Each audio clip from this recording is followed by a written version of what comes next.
বন্ধুরা, আপনাদের 2024 সালে ওল্ড এজ পেনশন এবং আপনাদের প্রতিবন্ধী পেনশন এছাড়াও আপনাদের বিধবা ভাতা পেনশনের জন্য নতুন লিস্ট কিন্তু প্রকাশিত করেছে।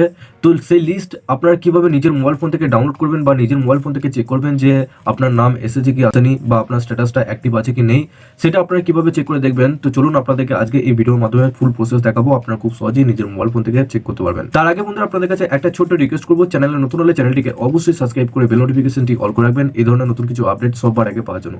আর যারা আগে থেকে সাবস্ক্রাইব করে রেখেছেন তাদেরকে অসংখ্য ধন্যবাদ। তো চলুন বন্ধুরা, ভিডিওটি শুরু করা যাক। তো বন্ধুরা, সবার প্রথম আপনাদেরকে যে কাজটা করতে হবে, আপনার নিজের মোবাইল ফোন থেকে কিংবা ডেস্কটপ বা ল্যাপটপ থেকে আপনারা কিন্তু এই কাজটা করতে পারবেন। তো চলুন আপনাদেরকে ওয়েবসাইটে নিয়ে দেখাচ্ছি। তো বন্ধুরা, নতুন লিস্টে নিজেদের নাম আছে কি নেই সেটা চেক করার জন্য সবার প্রথম আপনাদেরকে গুগল আসতে হবে। গুগলে এসে NSAP এটা লিখে সার্চ করবেন।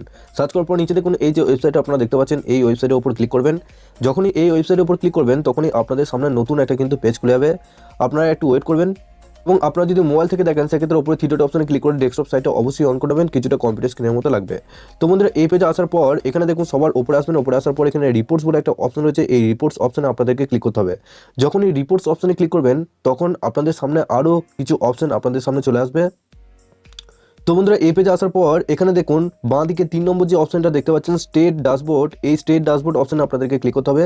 যখন এই স্টেট ড্যাশবোর্ড অপশনে ক্লিক করবেন এরপর বন্ধুরা আপনাদের এরকম কিন্তু একটা পেজ খুলে যাবে। তো সবার প্রথম আপনাদের স্টেটটা সিলেক্ট করতে হবে। আমাদের যেহেতু ওয়েস্ট বেঙ্গল স্টেট সবার লাস্টে থাকবে, ওয়েস্ট বেঙ্গল স্টেটটা সিলেক্ট করার পর ডান দিকে দেখুন স্কিম বলে একটা অপশন রয়েছে, এই স্কিম অপশনে ক্লিক করবেন। যখন স্কিম অপশনে ক্লিক করবেন তখনই আপনাদের সবার প্রথম যে অপশনটা আপনারা দেখতে পাচ্ছেন IGNOAPS, এই অপশনে আপনাদেরকে ক্লিক করতে হবে। তো এটা কিন্তু আপনাদের ওল্ড এজ পেনশনের ক্ষেত্রে। তো আপনাদের মধ্যে যারা বিধবা ভাতার নতুন নাম তুলতে চাইছেন বা নতুন অ্যাপ্লাই করেছেন, তো সেক্ষেত্রে তাদের জন্য আমি দেখাচ্ছি। এখানে এরিয়াটা দেখাবেন, এরিয়াটা এখানে আপনাদের যদি পঞ্চায়েত এরিয়া হয় সেক্ষেত্রে রুরাল করবেন, যদি শহরে হয় সেক্ষেত্রে আরবান করবেন। তো আমার যেহেতু রুরাল সেক্ষেত্রে আমি রুরাল করলাম। তারপর এখানে এই যে ক্যাপচারটা আপনারা নিচে দেখতে পাচ্ছেন, এই ক্যাপচারটা এখানে বসাবেন। বসানোর পর নিচে সাবমিট অপশনে আপনাদেরকে ক্লিক করতে হবে। তো বন্ধুরা, যখনই সাবমিট অপশনে ক্লিক করবেন তখন একটু নিচে দিকে আসবেন। নিচে দিকে আসার পর এরপর আপনাদের সমস্ত কিন্তু ডিস্ট্রিক্টের নাম দেখাবে। আপনাদের যে ডিস্ট্রিক্ট রয়েছে সেই ডিস্ট্রিক্টের নামটা এখানে খুঁজে নেবেন। তারপর এখানে খুঁজে নেওয়ার পর সেই ডিস্ট্রিক্টের ওপর এখানে ক্লিক করবেন।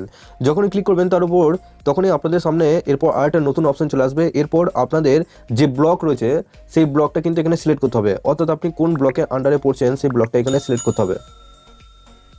তো বন্ধুরা, এখানে নিচে এখানে দেখতে পাচ্ছেন আমাদের যে ব্লগ রয়েছে সেই ব্লগটা আমি সিলেক্ট করে নিলাম। তারপর এখানে আপনাদের আর একটা নতুন পেজ কিন্তু খুলে যাবে। আপনাদের নিজে নিজে ব্লগটা অবশ্যই সিলেক্ট করে নেবেন। তো বন্ধুরা, ব্লকটা সিলেক্ট করার পর এরপর দেখুন আপনাদের গ্রাম পঞ্চায়েতের অপশন চলেছে। তো আপনাদের সেই ব্লকের আন্ডারে আপনি কোন পঞ্চায়েতের আন্ডারে পড়ছেন সেই পঞ্চায়েতটা এখানে সিলেক্ট করে নিতে হবে। তো সেই পঞ্চায়েতে খুঁজে নেওয়ার পর সেই পঞ্চায়েতের উপর ক্লিক করবেন। পঞ্চায়েতের উপর ক্লিক করবেন, তারপর আপনাদের সামনে সমস্ত নামগুলো কিন্তু এখানে দেখিয়ে দেবে। তো এবারে 2024 সালে যাদের যাদের নাম বেরিয়েছে তো সমস্ত লিস্টগুলো আপনারা দেখতে পারবেন এবং সেই বেনিফিশিয়ারি আইডিগুলো কিন্তু আপনারা খুব সহজেই দেখতে পারবেন। এখানে আপনারা দেখতে পাচ্ছেন বাঁদিকে সমস্ত বেনিফিশিয়ারি আইডিগুলো দেখাচ্ছে এবং আইডির ওপর যখনই ক্লিক করবেন তখনই আপনাদের সামনে আরেকটা নতুন পেজ খুলে যাবে।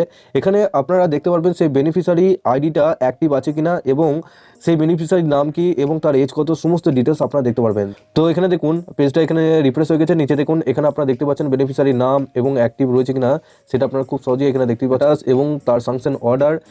আপনার সেই অ্যাড্রেসটাও কিন্তু আপনারা দেখতে পাচ্ছেন, এজ, জেন্ডার এবং কবে সেই পেনশনটা অ্যাপ্লাই করেছে, অর্থাৎ এই যে ওল্ড এজ পেনশনের জন্য অ্যাপ্লাই করেছে কবে অ্যাপ্লাই করেছে সেটা কিন্তু আপনারা লাস্ট পেনশন মান্থ এটা আপনারা দেখতেই পাচ্ছেন।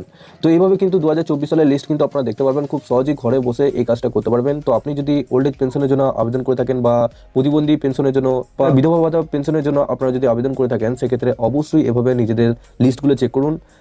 সেক্ষেত্রে বন্ধুরা আপনারা খুব সহজেই এভাবে নিজেদের লিস্টগুলো চেক করে দেখতে পারবেন নিজের মোবাইল ফোন থেকে।